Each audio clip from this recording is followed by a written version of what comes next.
Hello everyone, कसे आहात तुम्ही? आशा करते तुम्ही सगळे सुखी आणि स्वस्त असाल.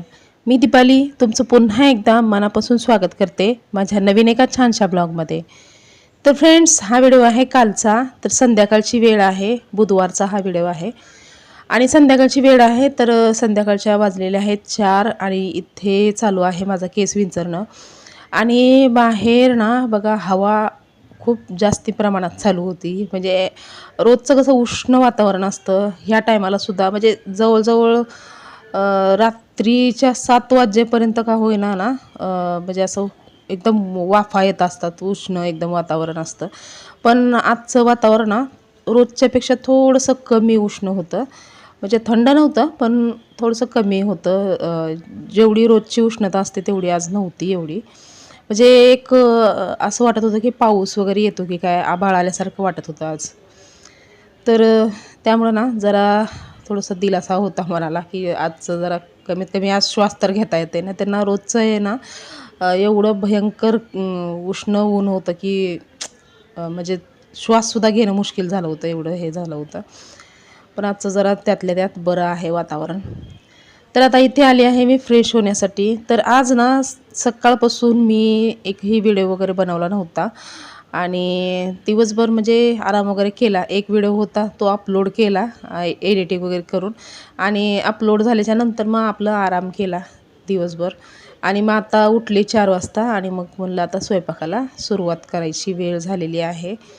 तर मी साहेबांना फोन केला होता. तर साहेब बोलले की आज बिर्याणीच बनव, काय दुसरं बनवत बसू नको. आता बिर्याणी बनवायची म्हटल्यावर ते थोडंसं उशिरा बनवलं तरी चालतं. पण ना ॲक्च्युली मी दुपारच्या टायमाला ना चणे भिजवू घातले होते, तर ते चणा मसाला बनवण्यासाठी. तर ते चणे पण चांगले भिजले होते. तर आता म्हटलं साहेब येण्याच्या अगोदर चणा मसाला पण बनवावा आणि चहा वगैरे घ्यावं आणि फ्रेश व्हावं तोपर्यंत. झाडलोट घरातली झालं तर बाकीचे इतर कामं जे असतात ते करून घ्यावे. कारण की अन्नूताईचं ना जेव्हा मी गरज लागेल तेव्हाच तिला काम सांगत असते, नाहीतर मग तिच्या अभ्यासामध्ये बसलेली असते. आणि वैभवदादा हॉलमध्ये बसलाय टी व्ही बघत. तर आता केस वगैरे विंचरले, तोंड वगैरे धुतले आणि त्यानंतर मी आली आहे बेडरूमच्या बाल्कनीमध्ये. तर इथे सगळे कपडे व्यवस्थित असं सुकलेले होते आणि कपडे ना हवेने खाली पडत होते. त्यामुळं मग म्हणलं अगोदर कपडे काढून घ्यावे आणि सगळे कपडे ना असं उडून उडून पडत होते. पण एवढं मात्र हे आहे की बाल्कनीच्या खाली जात नाहीत कपडे, तर बाल्कनीमध्येच पडतात. ग्रिलवरती जरी कपडे सुकायला टाकलेले असले ना तरीसुद्धा ते उडून इकडे आतमध्येच पडतात, बाल्कनीच्या आतमध्ये. आणि आता जेवढे काही कपडे आहेत तेवढ्या कपड्यांच्या घड्या करून घेते अगोदर आणि एक एक करून कामं उरकत गेली तर मग होतं. म्हणजे आता फक्त काय साहेब येण्याच्या अगोदर फक्त चना मसाला फक्त रेडी करायचा आहे, बाकी बिर्याणी वगैरे तर ते नंतरच बघता येईल. त्यामुळं आपलं आरामात चालू होतं माझं. आणि इथे बघा मशीनच्या बाजूला वैभवदादांनी कपड्यांचे 2 जोड धुवायला टाकलेले आहेत आणि तिसरा आता घातलेला आहे ड्रेस. तर मग नाही नाही म्हणतात त्याचे दिवसातून ना 3-4 ड्रेस तर होतात घालून. म्हणजे थोड्या थोड्या वेळासाठी घालतो. म्हणजे सकाळी अंघोळ केल्याच्या नंतर एक ड्रेस घालायचा, त्यानंतर थोडा वेळ जायचं खेळायचं आणि त्यानंतर वापस आला की मग ते खेळून खेळून म्हणजे घामाने कपडे खराब झालेले असतात, तर ते चेंज करायचे. पुन्हा ट्युशनसाठी दुसरे कपडे घालायचे. पुन्हा जायचं, ट्युशनला जाऊन आलं की मग त्यानंतर मग पुन्हा बाहेर गार्डनमध्ये फिरायला जाताना वेगळे कपडे घालायचे. असं चालू असतं त्याचं. म्हणजे दिवसातून नाही नाही म्हणतात 3-4 जोड त्याचे होतातच ड्रेस आणि कधी काय असं घालतो. आणि त्यानंतर मग रात्रीचं झोपताना बरबोडा आणि टी शर्ट ते वेगळं असतं. तर मग हे असं चालत असतं त्याचं. त्याच्यामुळं सगळ्यात जास्ती कपडे ना त्याचेच असतात धुवायला पडलेले. तर बाहेर बघा अन्नूताईचे कपडे अजून सुकलेले नव्हते, कारण की तिने उशिरा अंघोळ केली होती आणि तिचे कपडे ना तिने उशिराने धुतले होते. त्यामुळं तिचे कपडे सुकायचे बाकी होते, म्हणून तिचे कपडे तसेच ठेवले ग्रिलवरती आणि बाकीचे सगळे कपडे ते घड्या करून घेतले. टॉवेल एका बाजूला, सगळ्यांचे टॉवेल जे आहेत ना ते फोल्ड करून एका बाजूला ठेवते आणि त्यानंतर सगळ्यांचे कपडे पण ना वेगवेगळ्या रखान्यामध्ये प्रत्येकाचे वेगवेगळे कपडे ठेवून देते, जेणेकरून लवकरात लवकर भेटता येईल. आणि अन्नूताई जेव्हा कपडे फोल्ड करून ठेवत असते ना तेव्हा ती खूप उशीर लावते, पण व्यवस्थित ठेवते सगळं. पण मी आपलं घाईघाईने ठेवायला बघते, पण ते पटत नाही अनुदाईला, असं होतं.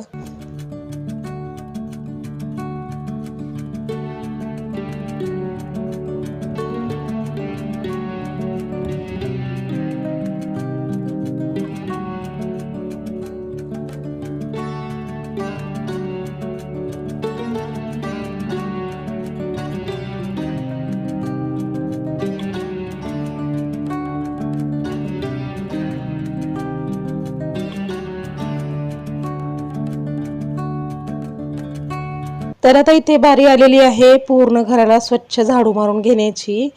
तर संध्याकाळचा झाडू चालू आहे आणि तुम्ही इथे पाहू शकता धूळ किती जास्ती प्रमाणात आहे. तर दिवसभरात ना म्हणजे एवढी धूळ तर येतेच येते. म्हणजे ते टेबलवरती असू द्या किंवा कुठेही असू द्या, एवढी धूळ ना येते की बाहेर भरपूर.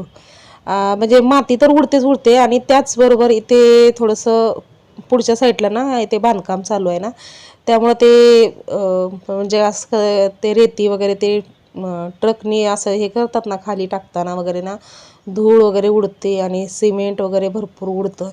त्यामुळे तर आजकाल भरपूर जास्ती घाण होते घरामध्ये.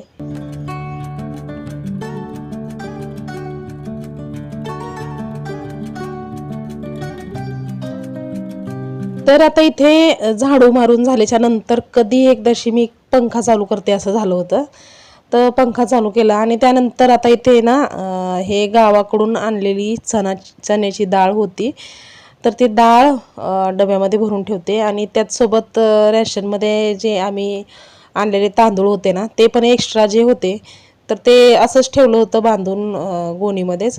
तर ते पण ना आता डब्बा रिकामी झाला आहे, तर त्याच्यामध्ये तांदूळ पण भरून ठेवते आणि डाळ पण भरून ठेवते. म्हणजे असं बांधून बांधून ठेवलेलं, जेव्हा डबे खाली नसतात ना तेव्हा बांधून ठेवावं लागतं नाईलाजाने. पण आता डबे रिकामे झालेत त्यामुळं मग म्हटलं पटापट हे भरून ठेवावं, कारण की तेवढंच आपलं पसारा कमी दिसतो घरामध्ये. आणि त्याचबरोबर ना ते रेशनची गोणी वगैरे असते, ते गोणी मी असंच ठेवून देते, कधी कधी उपयोगात येते. म्हणजे जसं दळण वगैरे आणताना उपयोगात येते, कारण की गाडीवरती जावं लागतं ना, मग डब्बा घेऊन जाता येत नाही दळणाचा. त्यामुळे मग मी ना गोणीमध्येच पीठ दळून आणते आणि त्यानंतर मग घरी आल्यावर मग डब्यामध्ये हे करते. आणि हे जे प्लास्टिकच्या मोठ्या मोठ्या पिशव्या वगैरे आहेत ते पण मी ठेवून देते, कारण कधी कधी असं काही कचरा वगैरे असतो, म्हणजे कागद वगैरे झालं तर पुठ्ठे वगैरे जे काही म्हणजे असं डस्टबिनमध्ये बसणार नाही असा कचरा असतो ना, तो कचरा मी त्या रेशनच्या पिशवीमध्ये भरून ठेवते. कारण मोठ्या मोठ्या पिशव्या असतात, असं फेकून द्यायचं म्हणल्यावरती बिना यूजचं ते पण योग्य वाटत नाही. त्यामुळं मग त्याचा काहीतरी यूज करून घ्यायचा, असं मी हे करते. आणि त्यानंतर आता आली आहे किचनमध्ये. तर सगळ्यात अगोदर हे बाटली भरून ठेवायचं काम करते, कारण की ना थोड्या थोड्या वेळाने बाटल्या खाली खाली होत राहतात आणि बाटल्या एवढ्या जास्ती पण नाही आहेत घरामध्ये. जास्तीत जास्त 8 ते 10 बाटल्या असतील, पण ना सगळ्यांनी एक एक घेतलं की आपलं तेच रिकामे होऊन बसतात सगळ्या बाटल्या. त्यामुळे सतत मला बाटल्या भरून ठेवावं लागतात. आणि फिल्टरचं पाणी ना असं येतं की जसं काही आंघोळीचं पाणी असतं ना तापलेलं, तसं पाणी येतं उन्हामुळे. आणि मग ते पाणी फ्रीजमध्ये ठेवून त्याला थंड करायचं म्हणल्यावर जास्ती वेळ लागतो ना, त्यामुळं मग जसं बाटल्या रिकामी झाल्या की तसं मी पटकन भरून ठेवत असते. तर आता इथे तेवढंच साहेब पण आले होते कामावरून आणि त्यांनी येता येता चिकन वगैरे घेऊन आले होते आणि मिरची कोथिंबीर वगैरे सगळं घेऊन आले होते. तर बाजूलाच कुकर दिसत आहे बघा, कुकरमध्ये चणे बॉईल करण्यासाठी ठेवले होते. म्हणजे तांब्याभर मीठ, म्हणजे तांब्याभर पाणी घेतलं, त्याच्यामध्ये थोडंसं चवीपुरतं मीठ टाकलं आणि जे भिजवलेले चणे होते ना ते चणे त्याच्यामध्ये टाकले आणि त्याच्या 2 ते 3 शिट्ट्या करून घेतल्या. म्हणजे एकदम मऊसूत असे चणे शिजून होतात. आणि मग आता त्याचा मसाला बनवून घ्यायचा आहे. तर आता साहेब गेलेत फ्रेश व्हायला, म्हणजे आंघोळ घ्यायला गेलेत, तोपर्यंत मी पटकन आता इथे चणा मसाला तयार करते. आणि कोथिंबीर वगैरे ना खाली बसून निवडली सगळी आणि त्यानंतर आता जेवढी आता लागणार आहे सध्या तेवढी ठेवून घेतली आणि बाकीचे सगळे डब्यामध्ये भरून घेतली. कारण की असं चिरून ठेवलं ना एकदाशी कोथिंबीर डब्यामध्ये भरून, तर मग ते जेव्हा पण आपल्याला लागणार असेल तेव्हा पटकन घेता येते. आणि फ्रीजमध्ये ना डब्यामध्ये असं घालून कोथिंबीर फ्रीजमध्ये ठेवून दिली ना, तर ती जास्ती काळ टिकते, जरा चांगली टिकते, लगेच सुकत नाही. पण असंच ओपनच आपण ठेवून दिलं ना तर मग ते लगेच सुकून जाते, असं होतं. तर आता इथे बिर्याणी बनवण्यासाठी मी जारमध्ये लसूण, हिरव्या मिरच्या, कोथिंबीर आणि थोडीशी अद्रक, म्हणजे 1 इंचाची अद्रक घ्यायची आहे. 8 ते 10 लसणाच्या पाकळ्या, झालं तर 4 ते 5 हिरव्या मिरच्या आणि मूठभर कोथिंबीर. हे आता तर हे सगळं जे आहे ना ते वाटून घ्यायचं आहे. आणि ह्या जे वाटलेलं जे वाटण आहे ना, या वाटणामुळेच बिर्याणी जी आहे ना ती टेस्टी होते. बाकी तर सगळं काही साधारणच असतं, म्हणजे जास्ती काही एक्स्ट्रा टाकत नाही मी बिर्याणीमध्ये. पण हे जे वाटलेलं वाटण आहे ना याच्यामुळे बिर्याणी जरा जास्ती टेस्टी होते. तर आता अगोदर हे वाटून घेते, कारण की काही लाईटीचा वगैरे कधी अचानक जाऊ शकते ना लाईट, त्यामुळं प्रॉब्लेम होऊ शकतो. म्हणजे आता पटकन वाटून घेते.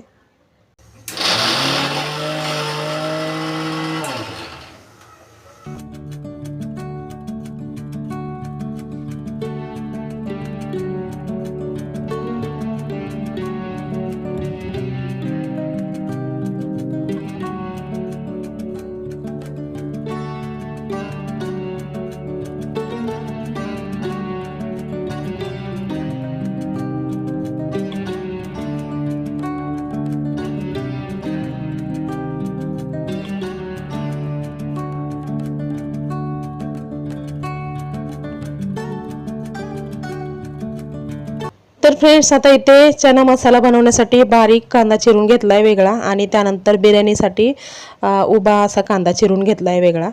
आणि टोमॅटो मात्र 2च होते, त्यामुळे अर्धा टोमॅटो चना मसाल्यासाठी जाईल आणि 1.5 टोमॅटो इकडे बिर्याणीसाठी जाईल. अशा क्वांटिटीमध्ये इथे कट करून घेतलेला आहे.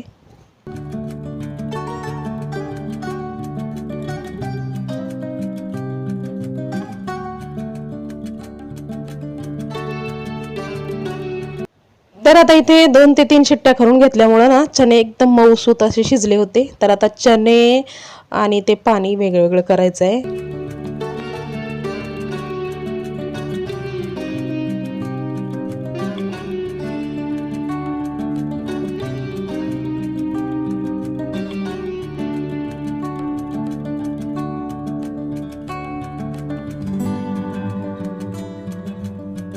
तर आता इथे कांदा आणि टोमॅटो जे आहे ते अर्ध कच्चं असं फ्राय करून घ्यायचं आहे. म्हणजे जास्ती फ्राय करत बसायचं नाही, थोडं थोडं कच्चेपणा असला तर चालतो. आणि त्यानंतर मग ना याच्यामध्ये चवीपुरतं मीठ आणि लाल तिखट ॲड केलं आणि बस आता व्यवस्थित असं मिक्स करून घ्यायचं आहे. आणि उकडलेले चणे जे आहेत ते याच्यामध्ये मिक्स करून घ्यायचे आहेत पूर्ण मसाल्यामध्ये.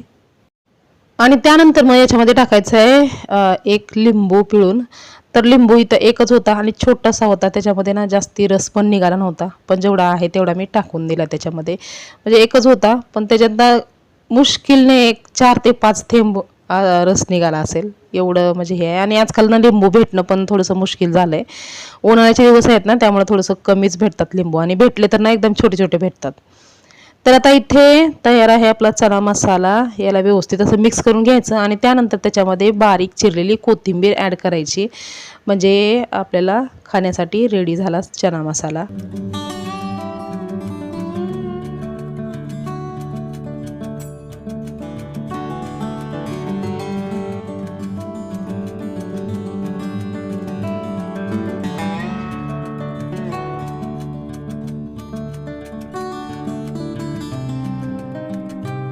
धरा.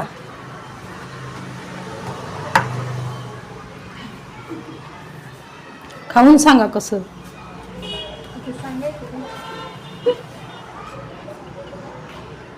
गरम आहे का? मग आत्ताच बनवलेत ना.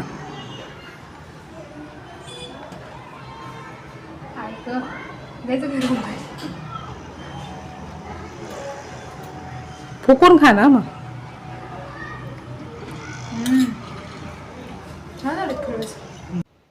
तर फ्रेंड्स, आता इथे बिर्याणी बनवण्याची पूर्णपणे तयारी झालेली आहे. हे वाटलेलं वाटण आहे, एकदम बारीक असं वाटून ठेवलेलं आहे. त्यानंतर खडे मसाले 4 लवंग, 4 काळी मिरी, अर्धा चमचा जिरे, दालचिनी, झालं तर हिरवी इलायची आणि तेजपत्ता. त्यानंतर इथे कट केलेला टोमॅटो आणि कांदा पण तयार आहे. त्यानंतर बिर्याणी मसाला पण इथे तयार आहे आणि चिकन पण स्वच्छ धुवून घेतलेलं आहे. तर आता पटकन त्याला फोडणी देऊन घेते.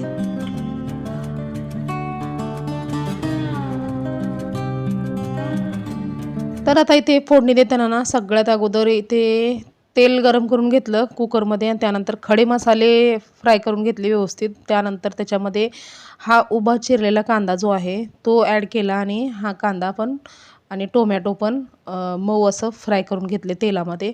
आणि त्यानंतर आपल्याला बारी आली आहे हा सिक्रेट मसाला याच्यामध्ये ॲड करण्याची.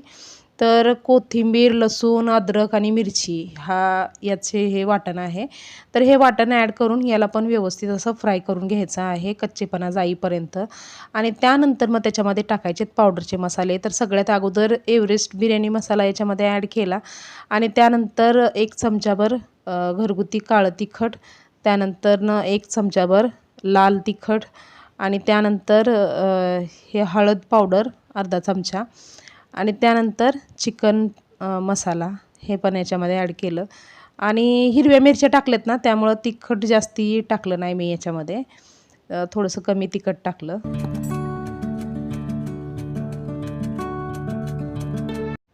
तर आता हे सगळे मसाले जे आहेत ते सगळे एकत्र व्यवस्थित असं मिक्स करून घेतले आणि त्याच्यानंतर त्याच्यामध्ये हे स्वच्छ धुतलेलं चिकन जे आहे ते ॲड केलं आणि चिकन याच्यामध्ये कमीत कमी 1 मिनिटभरासाठी तरी शिजवून घ्यायचं मसाल्यामध्ये. कारण की जे चिकनचे पीसेस असतात ना त्याला पण थोडासा मसाला लागला पाहिजे आणि ते पण शिजलं पाहिजे. नाहीतर ना मग ते बिर्याणीमध्ये ते चिकनचे पीस जे आहेत ते सपक सपक लागतात. त्यामुळं ना मग असं मसाल्यामध्ये थोड्या वेळ 1 मिनिटभरासाठी चिकन शिजवून घ्यायचं. आणि त्याच्यामध्ये इथे चवीपुरतं मीठ ॲड करायचं आहे. मीठ टाकायचं ते शेवटीच टाकलं मी. आणि आता इथे 1 मिनिटभरासाठी हे चिकन शिजवून घेणार आहे.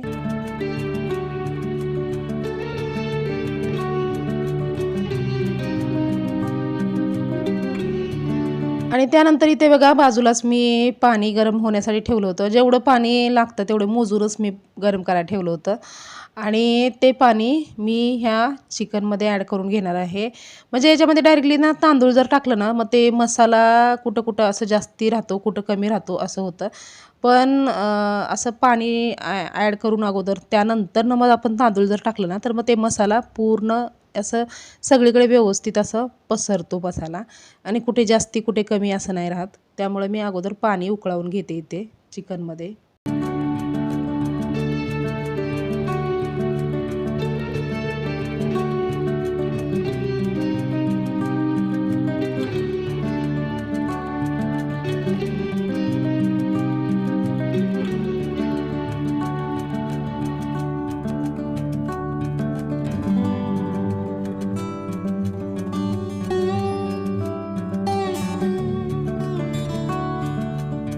तर आता बिर्याणीला फोडणी देऊन झालेलं आहे आणि आता कुकरचं झाकण लावून फक्त 1 शिट्टी होऊ द्यायची आणि दुसरी शिट्टी भरू द्यायची. बस त्यानंतर म्हणजे गॅस जो आहे तो बंद करायचा. म्हणजे आपली बिर्याणी जी आहे ती तयार होते. तर याच्यानंतर ना मग ना मी व्हिडिओ वगैरे केला नाही, म्हणजे जेवताना वगैरे व्हिडिओ नाही केला आणि डायरेक्टली आता जेवणं वगैरे झाल्याच्या नंतर आली आहे इथे मी भांडे घासायला. तर रात्रीची किचन क्लिनिंग हे खूप महत्त्वाचं काम आहे. कारण की रात्री जर आपण झोपताना किचनमध्ये जर असं मुसरे भांडे वगैरे ठेवले किंवा काही खरकटं वगैरे ठेवलं तर ते झुरळं वगैरे होत असतात. त्यामुळं ना रोजच्या रोज असं रात्रीच्या टायमाला झोपताना ना स्वच्छ पूर्ण किचन करूनच झोपावं लागतं. आणि जेवढं काही डस्टबिनमध्ये कचरा वगैरे आहे ते कचरा फेकायला जातो. त्यानंतर शतपावली करतो. म्हणजे जेवण झाल्याच्या ना आमचं हेच रुटीन असतं. जेवण झाल्या अगोदर किचन स्वच्छ करून घेते आणि किचनमध्ये जेवढा काही कचरा वगैरे आहे ते सगळा काढून झाडू वगैरे मारून सगळं कचरा भरून डस्टबिन घेऊन आम्ही शतपावली करायला जात असतो रात्रीचं रोज.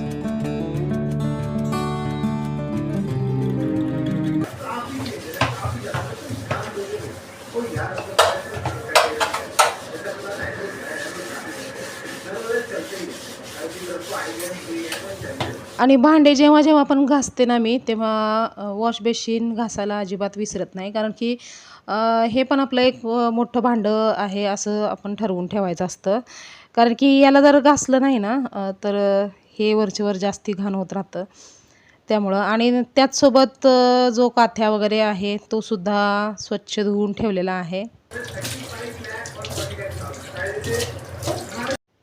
तर आता इथे तुम्ही पाहू शकता वाजलेले आहेत 8:25 झालेली आहेत आणि आमची जेवणं वगैरे सगळं उरकलेलं आहे. अनुताई बसलेली आहे अभ्यास करायला आणि आम्ही आता निघालोय शतपावली करायला. तर मी कचरा घेत होते तोपर्यंत साहेब इथे निघाले होते. तर फ्रेंड्स आता वेळ आलेली आहे हा व्हिडिओ इथेच थांबवण्याची. तर आजचा हा व्हिडिओ तुम्हाला कसा वाटला हे कमेंट करून सांगायला विसरू नका.